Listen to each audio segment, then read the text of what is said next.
Sem fiscalização, radares de São José dos Campos estão desligados desde julho. Tribunal de Contas do Estado suspendeu novo processo de licitação.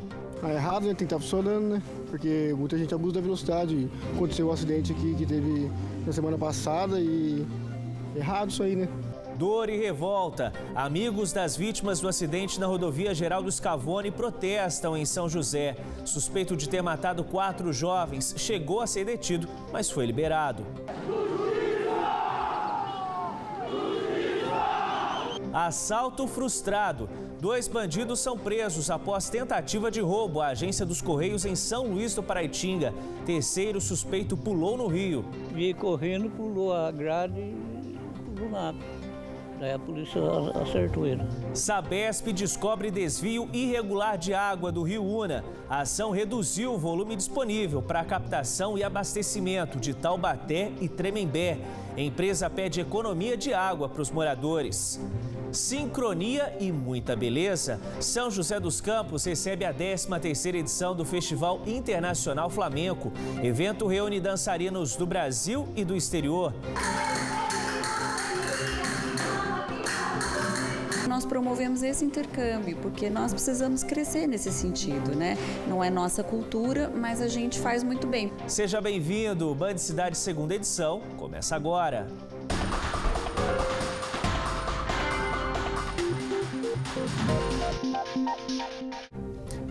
Boa noite para você.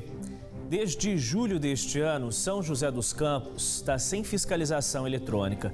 Com o término do contrato com a empresa responsável pelo serviço, a Prefeitura não conseguiu abrir um novo processo de licitação após problemas com o Tribunal de Contas do Estado. Sem radar, os motoristas imprudentes ficam impunes. E o mais grave, se os equipamentos estivessem funcionando, poderiam mostrar a velocidade exata do veículo que matou 4 jovens na semana passada na Estrada Velha, que liga a cidade a Jacareí.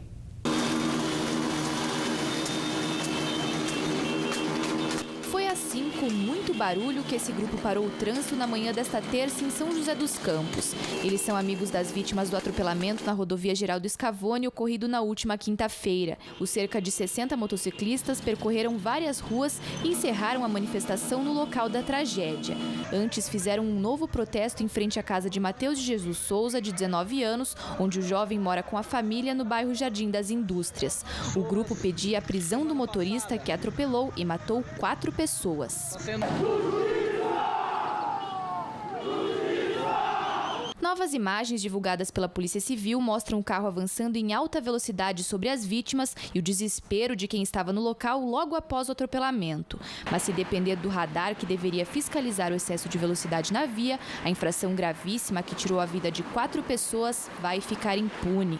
E assim como este, todos os 178 radares de São José dos Campos não estão funcionando. Os equipamentos foram desligados no dia 6 de julho por causa do fim do contrato da empresa responsável pelo serviço e a prefeitura. Muitos motoristas ficaram surpresos ao saber. Eu não estou sabendo disso aí, não. Por enquanto, ninguém nunca me falou nada. Estou sabendo agora, primeira vez sabendo agora. A Prefeitura chegou a abrir uma licitação para escolher uma nova empresa, mas o Tribunal de Contas do Estado suspendeu o processo no início de agosto porque uma das concorrentes contestou alguns itens do edital. Este especialista em mobilidade urbana diz que o município poderia ter contratado uma empresa de forma emergencial, já que os equipamentos são fundamentais para prevenir os acidentes. Você pode fazer uma contratação de emergência de uma empresa até que se haja uma licitação. Isso aí é previsto em lei, porque é uma situação de emergência, né? E com isto a Prefeitura precisaria de ser um pouco mais ágil para que você pudesse ter o trânsito mais obediente na sinalização e nas suas regras básicas, né? Enquanto os radares não operam, a fiscalização é feita por agentes de trânsito e as câmeras do COI, o Centro de Operações Integradas. Porém, os motoristas acreditam que os equipamentos são fundamentais para inibir o excesso de velocidade. É errado, né? Tem que estar funcionando, né? Porque muita gente abusa da velocidade. Aconteceu um acidente aqui que teve na semana passada e errado isso aí, né? Eu acho que é prejudicial, né? Por causa da alta velocidade, acho que deveria funcionar, sim. É uma segurança a mais para quem está trafegando, né? O município afirma que já enviou resposta ao Tribunal de Contas e agora aguarda o posicionamento da Justiça para dar continuidade ao processo ou lançar um novo edital. O secretário adjunto de Mobilidade Urbana reforça que, apesar da Prefeitura ter aumentado a fiscalização por outros meios enquanto a licitação está suspensa, é fundamental que os condutores respeitem sempre as leis de trânsito. É importante que o condutor ele tenha essa responsabilidade, né? Que as leis são feitas para o bem dele. Então, ele não mexer no celular durante a condução do veículo, não beber, né? E dirigir.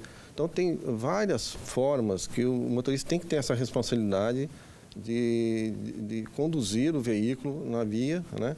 Proporcionando a segurança dele, da família dele e do próximo. E o radar é uma medida extrema.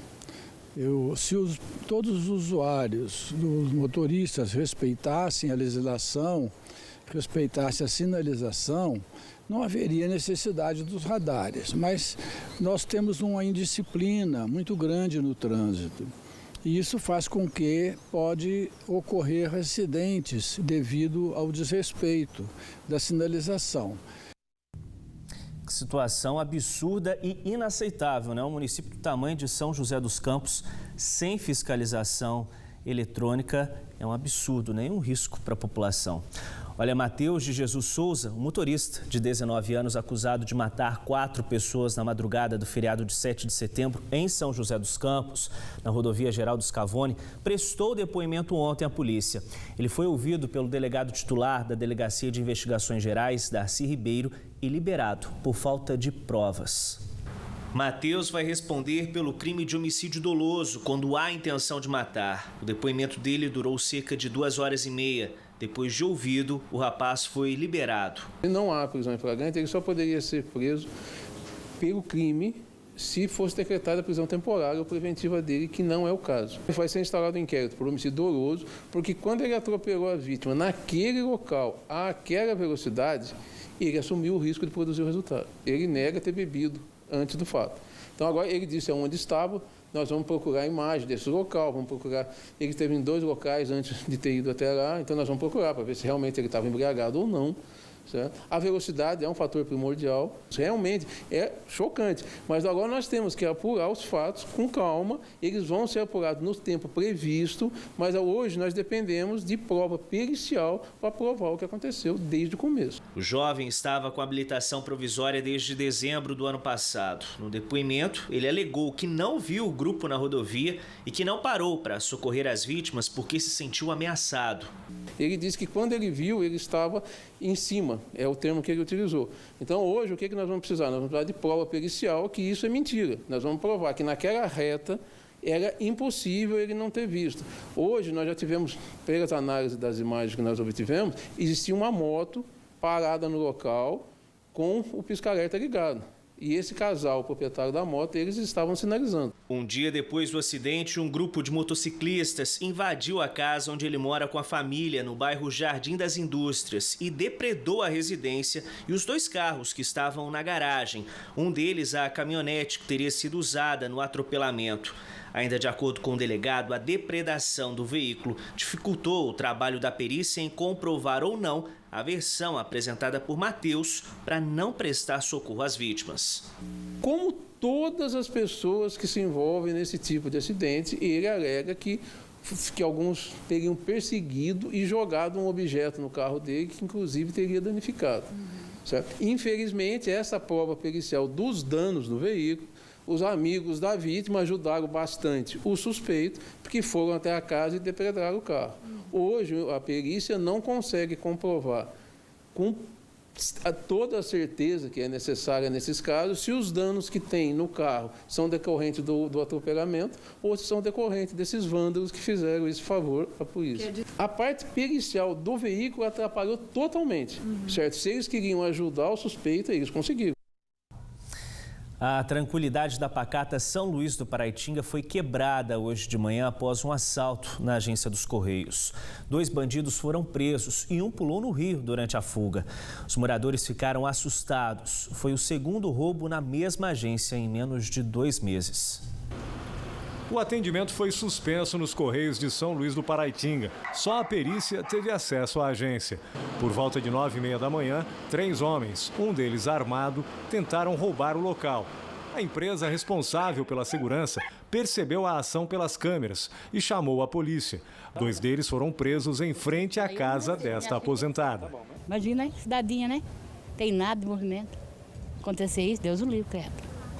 Eu fiquei com bastante medo. Segundo a Polícia Militar, um terceiro bandido que estava no forro da agência fugiu pelos fundos e resistiu à prisão. Um terceiro ao fundo da agência, se preparando para fugir pelo forro da agência. Esse indivíduo estava armado, mencionou pegar a sua arma para agir contra os policiais, sendo que um policial efetuou um disparo nessa ocasião, não acertando um indivíduo, e logo em seguida foi localizado às margens do rio Paraitinga.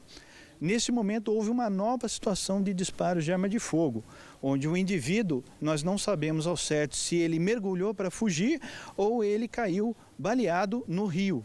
Seu José Maria estava sentado nesta cadeira quando viu o bandido pular a grade e ser baleado bem ao lado dele. Veio correndo, pulou a grade e pulou na água.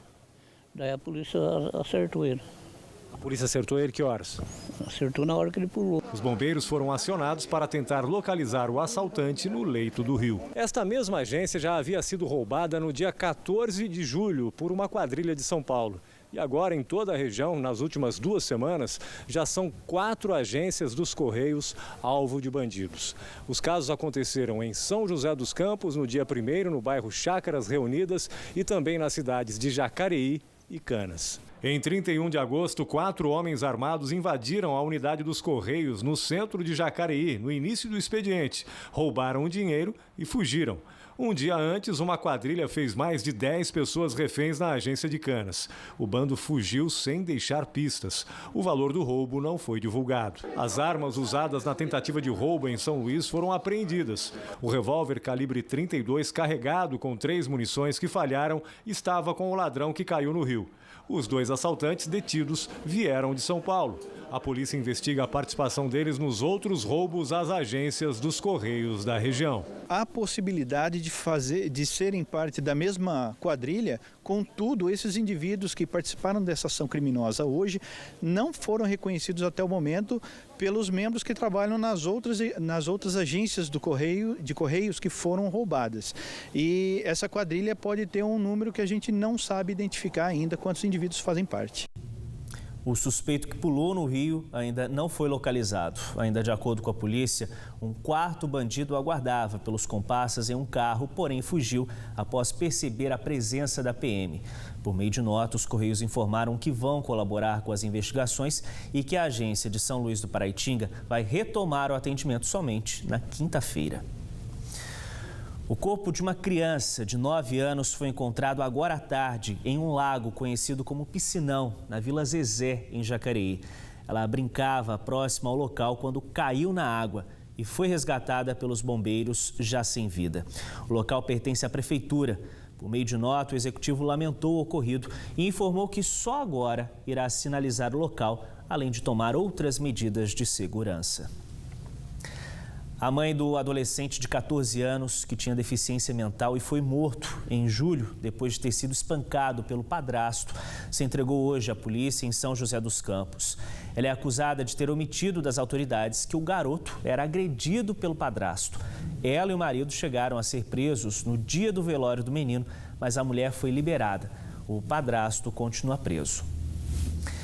Depois do intervalo, a região volta a perder empregos na indústria. O levantamento do Ciesp mostra que mais de 600 postos de trabalho foram fechados no mês passado. E ainda, sem nuvens no céu, calor intenso, temperatura nas alturas e o ar seco que vem castigando quem sofre com problemas respiratórios. No próximo bloco, a gente fala da previsão do tempo. Já. A gente está de volta com o Band Cidade. Agora 7h04.